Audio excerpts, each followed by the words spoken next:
Hello everyone, welcome to another episode of Steven Inks. In this episode, we are returning to a series, and I'm hoping this will become a series. This will be the second in that series, Cheap Pen, Expensive Pen. We're going to look at the Lamy Safari and compare it to the Lamy 2000. And we have thrown, by nature of just the way that life happens, this Lamy LX into the mix as well. So the question is, if I pay more for a pen, do I get better art from it? Or is this pen right here more hype than it's worth? Stay tuned and see. Let me know what you think. Here are the two pens. This one cost about $25, and this is the Lamy Safari. And this one cost about $200, and that is the Lamy 2000. So let's look at the pieces, and we're gonna start with the Safari. Now both these pens are inked, so I won't be taking the nib apart or the internal pieces. You could see all of those things on my videos for the individual pens on this channel. They've been filled with the only Lamy ink that I have, which is Lamy Agate from their Crystal collection. It's a nice gray color. I really like this color. So I'm going to look at the Safari first. Let's just put this one off to the side. The Safari is a plastic pen. It's got a flat edge right here, and it's got an ink window that sees into either the cartridge or the converter that you have placed inside the pen. This particular one has a cartridge. I don't believe, the cartridge did not, this one has a converter. The converter did not come with the pen, so you have to buy that separately. I feel like Lamy's converters are reasonably priced, so that's that. I do like this clip. I know a lot of people say it's ugly, but it's iconic in a way, and it's definitely not going anywhere, so you could definitely feel safe about using this clip to attach. Not bad at all. This particular, I believe this is the petrol finish. It comes with a black nib. A lot of Lamy nibs are silver by default. This is a fine. It kind of looks like a Platinum Preppy, the nib, the way that it's kind of folded like that. These nibs are removable. You can buy another one to suit the point tip that you would like. That's really important to note. Molded section here, so your fingers should hold it like this, and if your fingers do not normally hold a pen like this, it could be uncomfortable. Something to consider. Okay, and then this is the converter. It says Lamy. This is a proprietary converter set, so you can't use standard international converters on it. Just so you're aware, you have to buy the Lamy one. And it says Lamy on the side. And I believe, it says right here on the bottom of the barrel. If I can get the light to catch it just right. It says Germany. So this pen is made in Germany. And that's kind of cool because a lot of companies will outsource their lower cost pens to other countries, but this one is made in-house. So the quality control, you could see it's there. And I've found this to be a very reliable pen over the years. The fact that you can purchase a separate nib for it if something happens to your nib is also quite wonderful. Let's look at the 2000. So for the price jump, you see a couple of things that are interesting. First of all, this is a piston filling, and you can't really see it very well because the tolerances are so tight. But if I twist this slightly, I'm not going to do it too much because there is ink inside this. You can see this little piston opens up, and I would twist it all the way to push it down, and then twist it back with it depressed into the bottle of ink. Like I mentioned, this is filled with the Lamy Crystal Agate color. Then you would be able to fill it up. And there's a little modest ink window, definitely not anywhere near as easy to see through as the on the Safari. It's just right there. You won't see much through this one because the ink is a dark color, but you can kind of see right there, this semi-translucent. But even when it's clean, it's not super translucent. So that ink window is not something to buy this pen for. Hooded nib, as far as I'm concerned, a lot of people do not like hooded nibs. I don't mind them, but this is probably the most stylish hooded nib that I have seen. My other hooded nibs just look like the hind end of a bee. So it's a look. It's definitely a look. This part right here is a metal, I'm assuming like an aluminum, and it's brushed like the body here. I'm going to say that this is plastic, but the technical term is macrolon, which I've heard referred to as a protoplastic, meaning that it's a plastic that existed before the plastic that we know and tolerate today. But in a sense, it feels like it's made of plastic, and it is chemically quite similar as far as what I understand. This little breather hole in the back here is an interesting feature because if this part of the pen is submerged, you'd be able to fill the pen with ink. That means that you could take a bottle that's partially used up, like if this pen bottle was down to like the halfway point, which it's not, it's almost a new bottle. Most pens you wouldn't be able to fill that way. You'd have to get an ink syringe and fill them the difficult way. But this pen could do that still because of how shallow that hole is. And the hooded nib actually helps a lot with filling half full bottles. You'll notice too that there's these little metal ridges. This is a metal ring inside the section, which also has amazing tolerance. You can barely see the seam. If you were to twist this little metal piece would come out, but what it's doing there is it's a guiding, it's a latch-on point, I guess you could say, for the cap, which has a satisfying click when you close it. It feels very secure, and this also posts in a similar way where you really feel like it's on there. It's solid. It's meant to be posted that way. So comfortable. You could just really tell that they put a lot of time and effort into making this a beautiful pen to hold. So all those things make it a very nice thing to have in your hands. Also, the clip here, it says Lamy on the side. It's actually spring-loaded, so when you push it, it opens up. So it'll hook onto your coat pocket or your pants pocket or wherever you're clipping your pens from, and stay there pretty solidly, and it also opens up nice and easily. And on the inside, you probably will not be able to see this, but see if I can get the light. No, it's really hard to see. It says Germany on the inside. Of course, this one too is made in Germany at the Lamy factory, so all in-house. It's a good thing to have. It's a rare thing to have. So these two pens together, that's what we're working with today. We should also note that this Lamy 2000 is actually an extra fine nib, and this Lamy Safari is a fine. That just happens to be the way that I received them.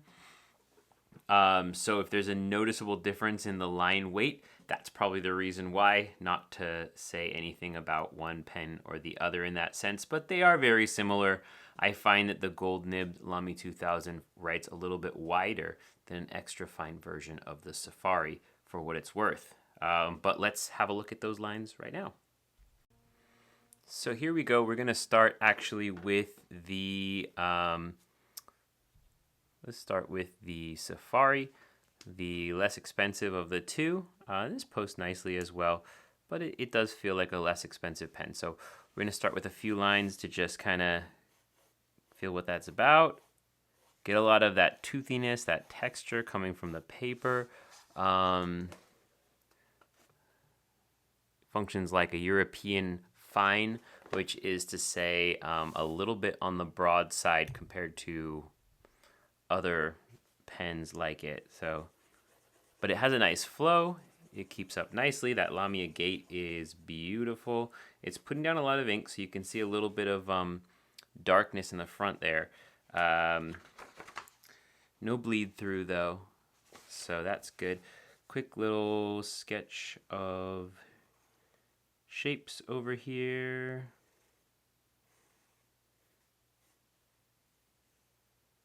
And you're going to find that this pen has I think probably because of the fact that it's not as super fine as some of the Japanese extra fines that you get out there, this pen definitely has a smoothness to it. And if you can deal with that level of line weight, which is a little thick for my taste, but definitely usable, well then you've got yourself a nice little pen. And this one won't break the bank. And it's made again in a factory in Germany. And they're, as opposed to some of these pens which are made under questionable conditions, you can actually tour this factory if you were to go visit. There's a cool video about that on Brian Goulet's channel, the Goulet Pen Company. So you can actually see what it looks like, who's doing this work. It's a very nice feeling to just kind of know what your pen is about. So I could definitely write with this all day long. This is forward, and this is reverse. And reverse is okay. It's not super smooth, but reverse writing is rarely super smooth anyway. So look at that. You got two pretty distinct line weights. Great to look at. I'm going to call this comfortable, smooth, a wet writer. So be that what it is. And this is, of course, the Lamy Safari. Okay. Picking it up on the other end, we have, oh, I forgot to mention, Lamy Safari with a fine nib. That's important to note. Now let's bring in the 2000. We're gonna put that at the top here.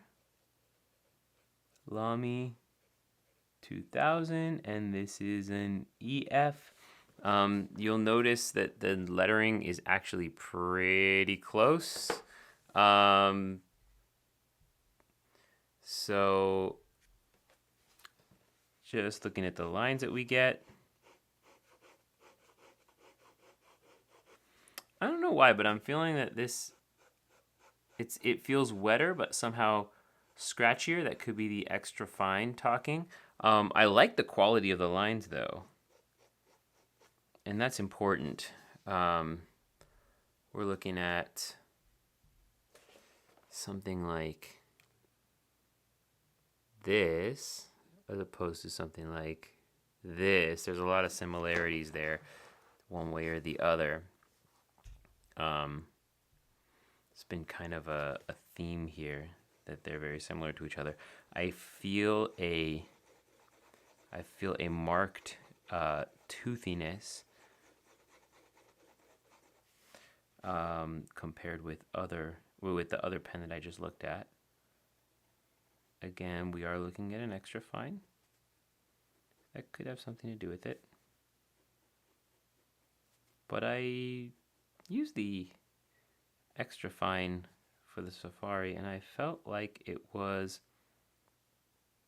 a bit more tolerable. I'm not going to work with this pen like I'm not going to smooth the nib or do anything with it. I'm afraid to. That should be a factor when you're considering this pen. Like, is it scary to work on it because you spend a certain amount of money for something? I mean, honestly, you don't want to lose your investment, so you're not going to take a risk with it.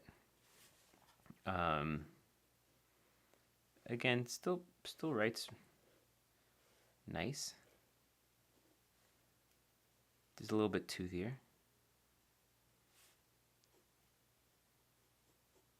And if you're looking at the comparison, I mean, man, there's a lot to say for what the Safari is able to achieve for that amount of price.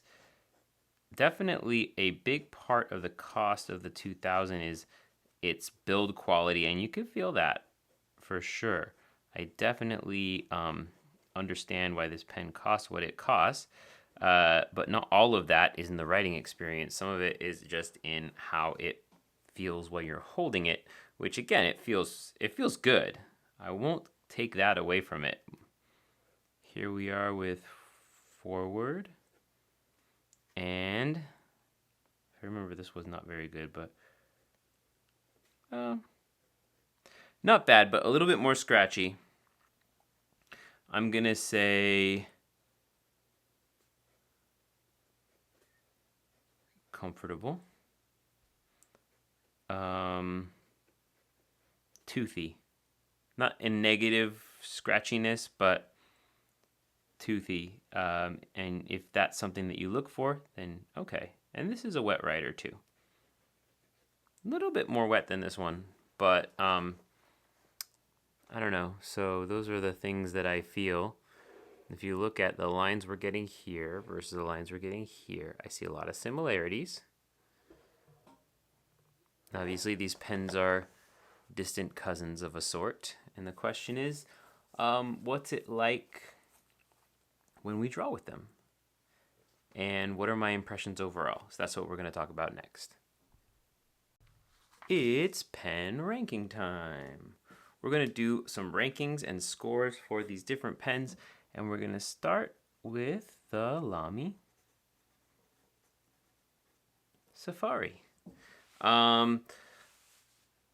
I am going to go with the community on this question of aesthetics because I kind of think it's a fun pen, but I'm going to go with not good as far as the aesthetics because people have pointed out that it's kind of an ugly pen, and I think it's kind of a fugly pen, but not a super, super terrible to look at thing. It's unique. It's not fancy looking. It's a little boxy and clunky in, I think, a fun, good way, but I'm going to go with not good because that's the complaint I always hear about this pen. Comfort. For me, it's comfortable, but it's not universally comfortable because I happen to hold my pen in the way that this pen wants me to hold it. So, acceptable is my score for that one. Reliability is fantastic. It's a super smooth writer. It doesn't burp on me. I don't think it's ever clogged or had the nibs need to be worked on. So awesome. Is like I said, it's a plastic pen, but I don't see this cracking anytime soon. The walls are thick enough right here that we're not feeling it give. There's no part of this pen that appears to be have a ton of pressure on it. So I'm gonna say that durability is fantastic. Value for money. This is more expensive than like your super cheap sort of like Chinese fountain pen. It for a plastic pen, just given what other things are going for, it often feels quite expensive. So depending on how much you pay for it, I'd say it's either fantastic or acceptable. I'll go with acceptable because some of the like special edition colors and stuff get really expensive for no apparent reason at all, which is something I dislike about the fountain pen community in general, like special edition stuff and why is it so expensive. Whatever, we're gonna go with acceptable value for money. It's a good pen, but it is also expensive when compared to like other pens that are made from the same material and are sort of at the bottom of the price, the bottom price tier for a certain brand. It's a good entry point for Lamy, though. I think we ending up with 2, 5. Okay, 16 out of 20 is my score for the Lamy Safari. 16 out of 20. Pretty good. And now, looking at the rankings of the Lamy 2000 aesthetics. I love the aesthetics of the Lamy 2000. And the comfort, this is, again, like when I'm talking about that universal comfortability, I think this, no matter how you hold it, it's going to be equally comfortable to whoever. Like if you're down here, if you're up here, the fact that you can post the pen anywhere, slides right on, you can do capped, uncapped. There's a lot of flexibility to it. And so I'm going to say comfort is fantastic. Reliability, this one sometimes, and maybe it's just the fact that it's a piston filler, sometimes it does have some false starts and some need for kind of like that tapping thing that everyone's does, even though, I forgot to say this is a Lamy 2000, even though we're not supposed to. So, reliability, it's somewhere between acceptable and not good. I'm just going to say acceptable. Durability, people have said that the section here is prone to cracking if you take it apart, which is alarming. And I haven't had that experience myself, but I've also been scared to take it apart, as I mentioned before. So I'm actually going to give the durability not good, because I just feel like there's too many reports of people saying that, like, if you take the pen apart, then you might ruin it. And that's like, what is that? That's an idea in the pen world that we need to retire. People want to play with their pens. Value for money, it's between acceptable and not good, because honestly, this is an expensive pen. If we were talking about this pen to like the $150 range, I think the answer would be fantastic. But now we're looking at a lot of competitors. It's an iconic pen. It's a historical pen. $200 is a lot of money for a pen. It's the most money I've ever spent on a pen.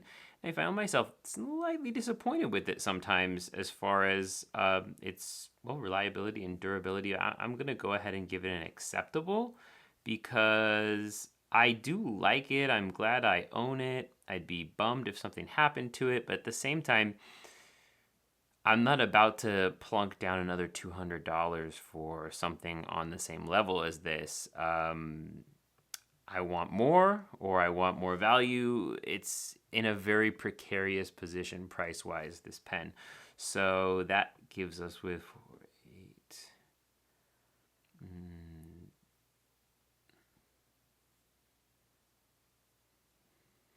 Interesting.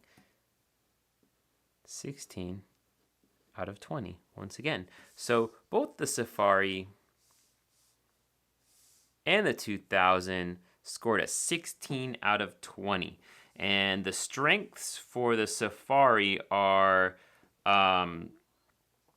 the reliability and the durability of the pen. And the strengths for the Lamy 2000 are the aesthetics and the comfort. It's more the look of the thing than how the thing performs, which is interesting. Yeah. And if I'm going to be completely honest, if I had to choose one of these pens to own, I think it would probably be my Safari. And it's maybe a strange decision when you're looking at a $200 pen to choose a $25 pen over it, but I gotta say, this one has disappointed me fewer times than this one. And at this price range, I mean, you're looking at some really interesting things that you could take home. So there are other options worth considering at this price point. Whereas at this one, if you're looking for something like this, I mean, go with the OG, the only one. There's other things that are their own kind of thing, but this is a worthwhile investment, especially for an artist, for someone who wants something they can chuck in a bag and not worry about it, but have it be reliable and strong and sturdy. Even if, I mean, again, the aesthetics are a matter of personal taste. I kind of like this fugly little pen, but if you have a problem with the aesthetics, just know that it's a very nice and well-working pen, and you might find it worth your while. All right, let's do some art stuff. Okay, everyone, so as this video has progressed and it's taken me quite a while to get through the whole thing, we've had an unfortunate but necessary change in what we're going to end up doing because I have brought my Lamy Safari to my workplace. I work at a school where it disappeared. This was about a week ago. The saddest part for me is that based on where it was and the fact that I can document the different parts of the day that I was using it, it's most likely that one of my students took it. So that makes me a little bit sad. I hope that it's not an indication of the future of that young person, whoever that is. But I do have a fail-safe, a sort of a backup. I have this Lamy LX, which when I reviewed it, as many of you may remember, or some of you may remember, I said it was so much like the Safari, it wasn't worth the extra expense of the pen. So I'm just to prove that I'm still right about that, I'm going to put a little section here for the LX, and we're going to compare the LX to the 2000. And sorry for the switch up, this won't be an exact science, but the good news is this is also a fine nib, so it's going to be a really easy comparison. Looking at the two, we're seeing that,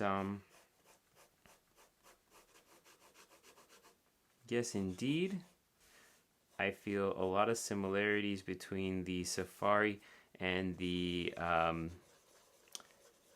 2000. I am noticing a slight bluish hint to this ink.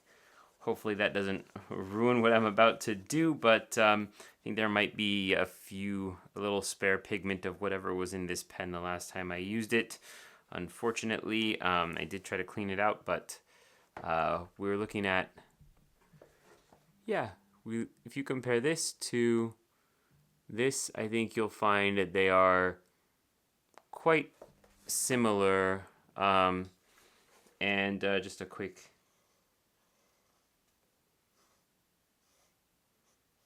small version of these 3D shapes. I find that this can do all the things that the Safari can do. So if you like the Safari but you wish it cost more money, there you go, the Lamy LX.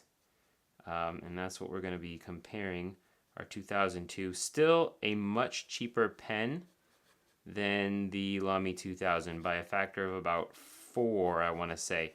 But you can consider it to be like the Safari. All right, let's get to the drawing part. Enough sadness. All right, so I'm going to show you the drawing that I did ahead of time. Now, before I show it to you, there's a significant color shift because of the thing that I mentioned with the pen not having a little bit of leftover ink residue inside of it. That pretty much stayed through the entire thing. So if I'm any good at lighting, you can probably tell which side it is, but looking at the line quality, can you tell the expensive pen from the cheap pen? Half the drawing was done with each. Okay, were you correct? Let's watch the drawing. So, looking around while I was creating this drawing, sometimes I sit down at my table right before, as I have a very busy life, I sometimes don't get to draw except for when it's time to make these videos. So this channel's helped me continue to draw, but sometimes I don't know what to draw. And in those cases, I often use a art prompt generator, and I just keep clicking the button until it gives me something that makes me laugh. And the prompt that I went with here was Battle Cat.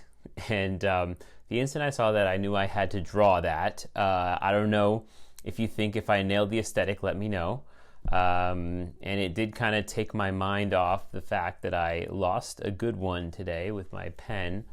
I suppose there are much more valuable things that someone could lose. It just is the lack of trust and the kind of concern that I have now with leaving things out. And even for a while I was looking at possibly, just not bringing expensive pens. Well, I don't bring expensive pens to work, but just not bringing the pens that, my fountain pens to work. And I spent an entire week actually using ballpoint pens at my job because I was too worried about losing another pen that I love. And turns out I hate that, so I'll probably start bringing my fountain pens to work again and just have to trust and hope that everything will be okay. And, that's life. Hope you're all ready for action like this battle cat, whatever life throws you this week and next. All right, that's it.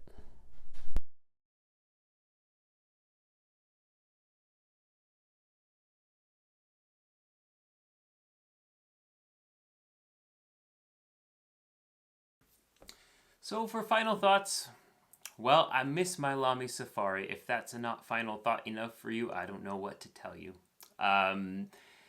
The LX does well as a replacement for the Safari. At its price point, I don't think it adds enough value. I said that when I reviewed it in the beginning of, about a year ago when I did the video for that particular pen. I think the Safari is a fantastic pen for making art with. The Lamy 2000 doesn't add a whole lot in quality of line, smoothness, and flow. However, the body design is beautiful, in my personal opinion. It's a pleasure to hold in the hand, and it's very, very well made. So I do believe that this has its value, but it's more for the body of the pen than the nib and the quality of the lines of the ink. If you're in the market for a fantastic writing pen that's made in Germany and that is just a really, really great pen, I do think the Lamy Safari is fantastic. You will find, for those of you who hold your pens in a particular way, that the section of this pen nib, as you can see, it's a molded section. So if that's not comfortable for your hands, the 2000, by the way, does not have that section. So you'll be seeing,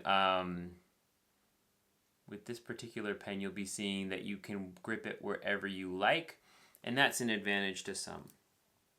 That being said, if I had to buy one of these pens, and I say this with sadness in my voice, it would be my Lamy Safari. And don't be surprised if you see a brand new Safari in its place. It's a really, really beautiful pen. Anyway, that does it for me. Thank you for tuning in. Thank you for joining me on this journey. Please like and subscribe if you find these videos valuable. Help me grow this channel. I have a free book you can download in PDF form on my website, steveninks.com. I'm very proud of that, and I hope to catch you in the next video.